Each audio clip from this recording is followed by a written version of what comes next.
France especially, as say, in contrast to Italy or Germany or England, there would be a greater interest in my writing by people in the business, people in the industry, rather than merely fans, readers. My relationship with the United States has always been a very bad one. It has always seemed to me that I was about to be arrested by the American police for some obscure reason. And perhaps that's because of reading Kafka's The Trial. That book influenced me very much, where someone is arrested for a crime and he is never told what crime he has committed. And in Berkeley, we were very radical. And there's a Bob Dylan song, let's see, he says, whatever it was you were doing, you don't know what it was, but the police say you're doing it again, something like that. And I always had that feeling, and it was a symbol of my sense of alienation from my own country's culture. I mean, they didn't read my books, and I didn't like them, and I didn't feel any affinity, any relatedness to my neighbors and the population in general. I remember one time my fear of the police was so great that whenever I saw a parked police car and I was driving along, I would ask my wife to stop our car, and I would surrender to the police on the spot to whatever crime they wanted to accuse me of. My fears became greater during the Nixon administration because at that time there really was some basis for people like me to worry. After Nixon was deposed, my fears went away completely, and I have a sense now that the United States is a permissive, intolerant nation. As far as my reputation in the United States, I don't expect ever to have any reputation in the United States except well, the police once told me that I was a crusader, and they had no use for crusaders. But unfortunately, they didn't tell me what I was crusading for. I was afraid to ask what it was I was a crusader for. And they told me that if I did not get out of the county, I would be shot in the back or worse some night. And I merely took their advice. I left the United States and went to Canada for a while. But I never found out what I was crusading for. It may have had something to do with my writing. It may have had something to do with my lifestyle, or a combination of both. But I was too afraid of the police to ask what it was I was doing. Does that answer? Is that all responsive? This attitude of mine shows up in my recent novel, A Scanner Darkly, where a narcotics agent winds up reporting on himself, turning over information on himself to his higher-ups. The paranoia of the Nixon period was so great by the government and also by the counterculture, the Berkeley people. Anybody like me who grew up and was part of the Berkeley counterculture became a marked man during the Nixon administration. It is impossible to tell how much of our fears were justified. I mean, there were illegal entries. My house was broken into. My files were blown open. My papers were stolen. We never found out who did it.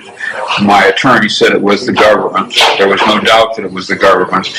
But what they were looking for, I don't know. What they thought I was doing, I don't know. I don't even know if it was the government. But there were many such illegal entries, and an experience like that tends to make you very paranoid, that you are suspected of some crime. But like in Kafka's The Trial, they never told me what it was I had done.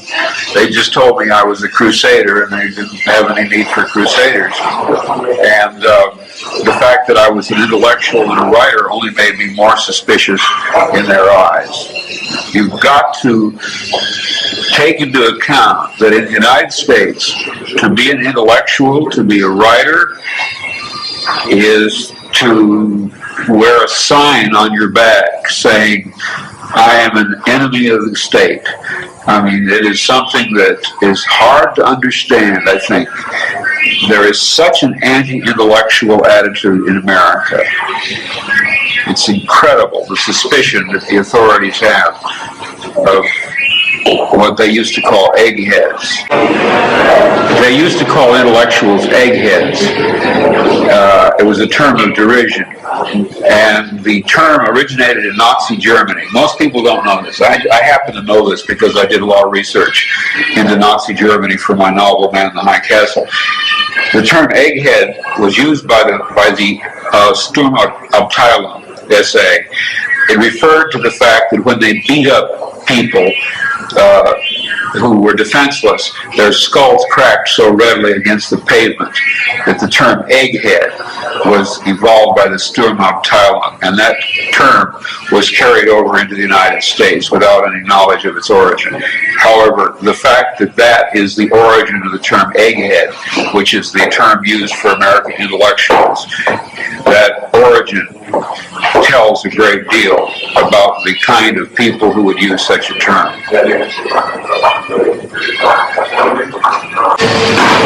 I lost that kind of apprehension abruptly in 1974 when the Nixon administration ceased to exist.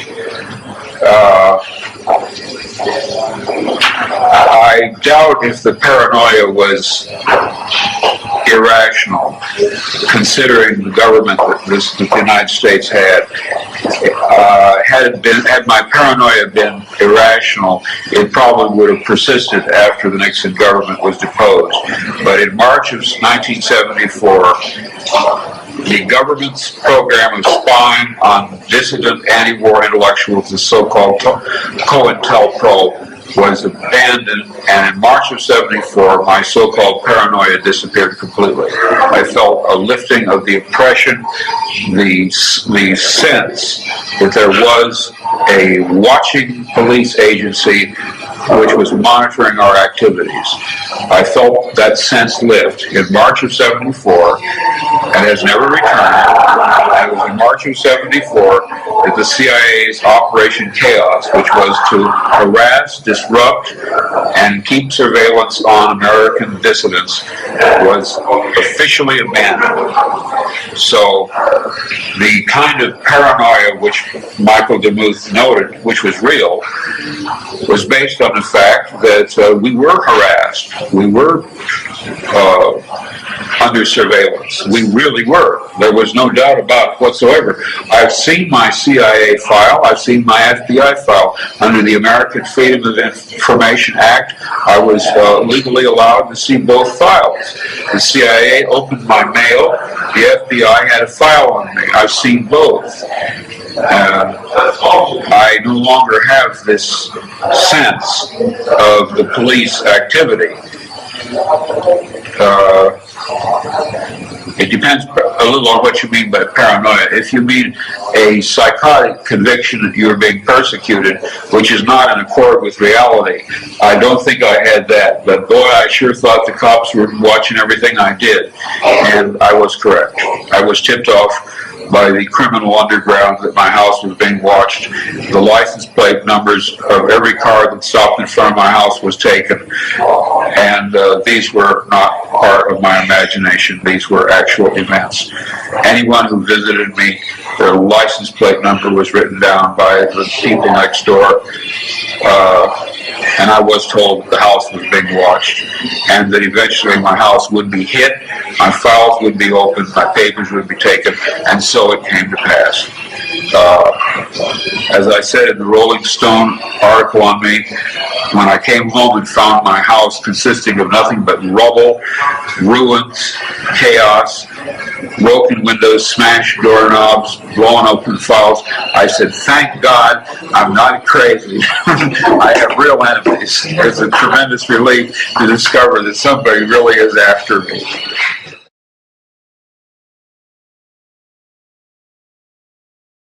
So, one time, I was put on the hot seat, as we called it, and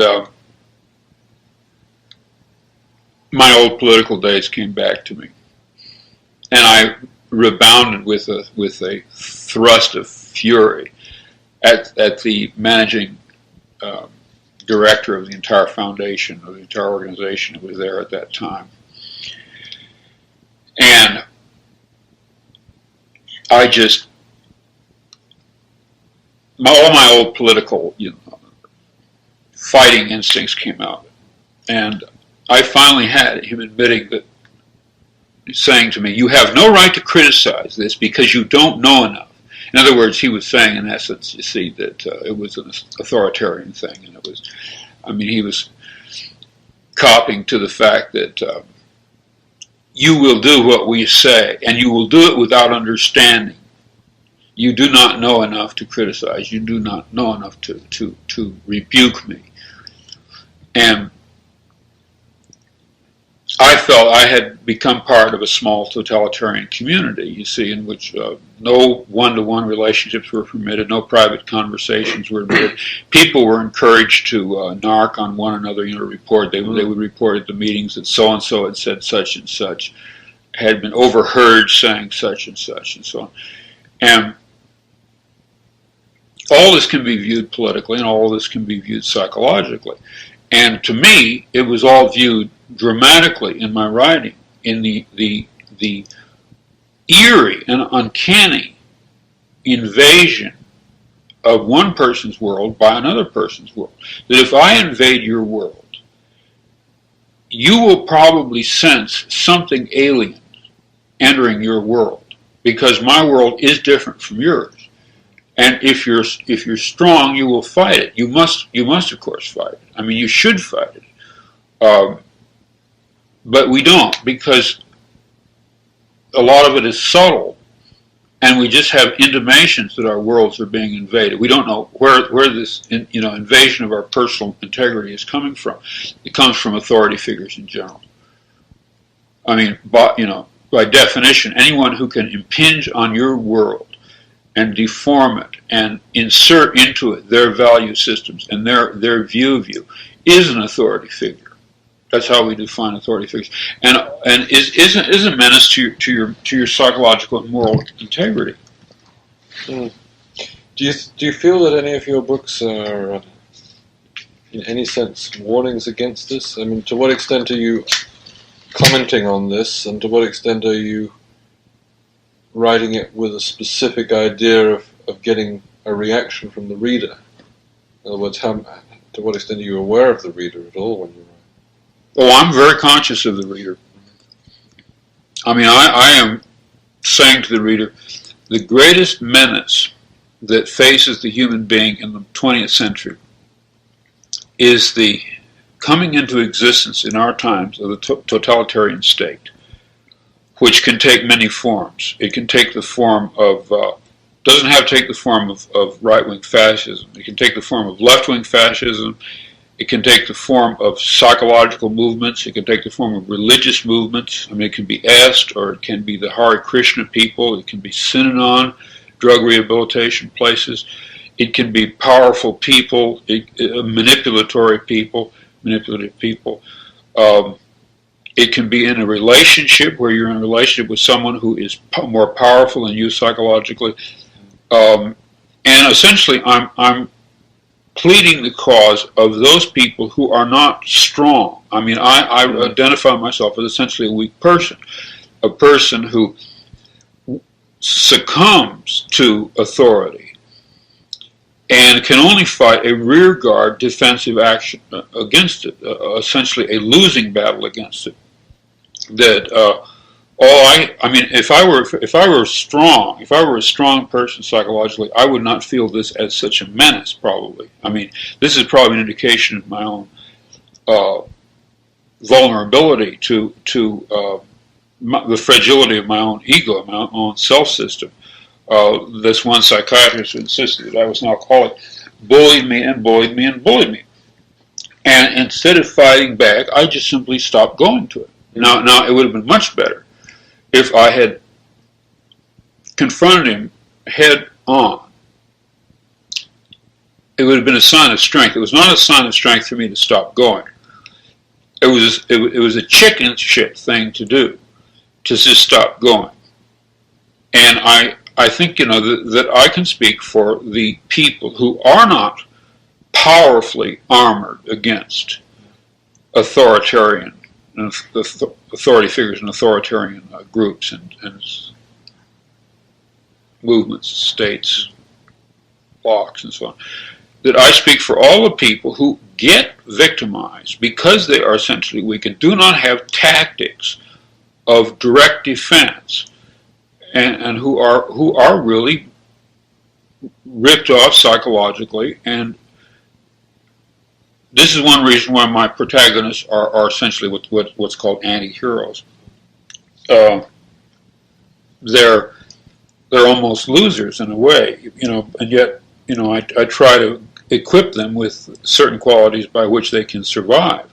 But I'm equipping people to survive who are not in charge of the situation. I mean, they're people who are essentially victims of the situation and victims through weakness. Not victims through the malice of other people, but victims through their own weakness.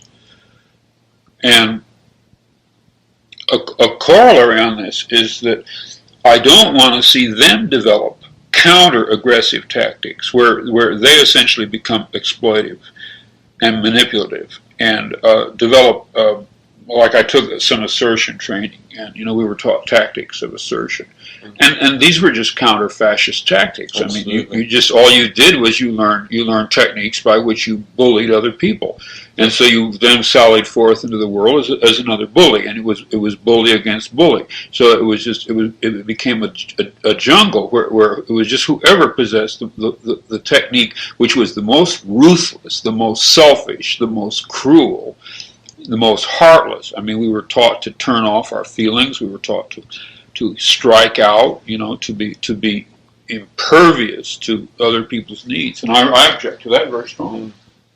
It reminds me of that book, When I Say No, I Feel Guilty, and books like that.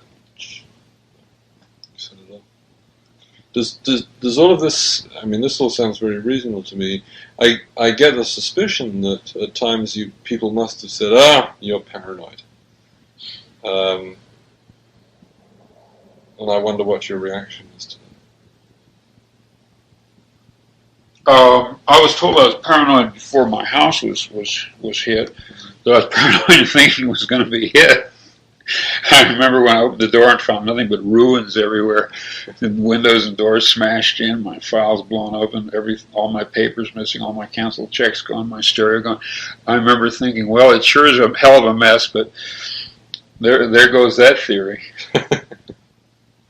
I know I was told by a fairly good analyst that I'm not cold-blooded enough to be paranoid. He said once that I was too sentimental to be paranoid.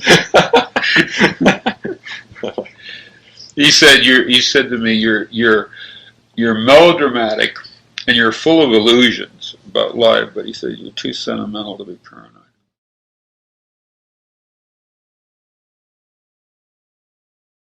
The subject of this speech is a topic which has been discovered recently and which may not exist at all. I may be talking about something that does not exist. Therefore, I'm free to say everything or nothing. I, in my stories and novels, often write about counterfeit worlds, semi-real worlds, as well as deranged private worlds, inhabited often by just one person, while meantime the other characters either remain in their own worlds throughout or are somehow drawn into one of the peculiar ones. This theme occurs in the corpus of my 27 years of writing.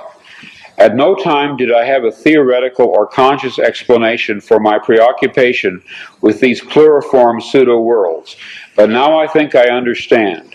What I was sensing was the manifold of partially actualized realities lying tangent to what evidently is the most actualized one, the one which the majority of us, by consensus gentium, agree on.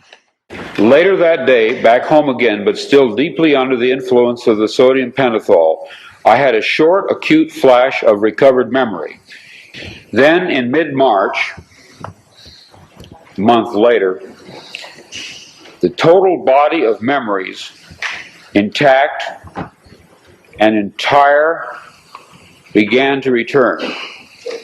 You are free to believe me or to disbelieve, but please take my word on it that I am not joking. This is very serious, a matter of importance. At that time, I had no idea what I was seeing. It resembled nothing that I had ever heard described. It resembled plasmic energy. It had colors. It moved fast. It collected and then dispersed. But what it was, what he was, I am not sure even now.